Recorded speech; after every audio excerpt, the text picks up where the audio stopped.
শুক্রবার দুপুর 12টায় একটি আমল করেন, আপনি 1 ঘন্টার ভিতরে ফলাফল পেয়ে অবাক হয়ে যাবেন ইনশাআল্লাহ। শুক্রবার দুপুর 12টায়, আল্লাহু আকবার। এই শুক্রবার এতটা গুরুত্বপূর্ণ, জুমাবার এতটা গুরুত্বপূর্ণ, এই দিন সম্পর্কে আল্লাহ রাব্বুল আলামিন পবিত্র কোরআনুল কারীমের 62 নম্বর সূরা সূরাতুল জুমায় নাজিল করে দিয়েছেন। সুবহানাল্লাহি ওয়া বিহামদিহি।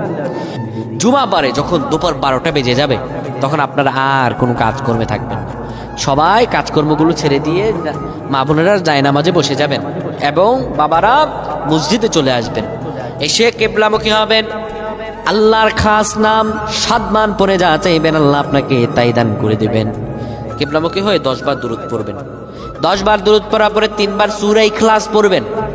3 বার সূরা ইখলাস পড়ার পরে এবার 7 বার আল্লাহর এই খাস নামটি পড়বেন, আর রহমান আর রহমান আর রহমান আর রহমান।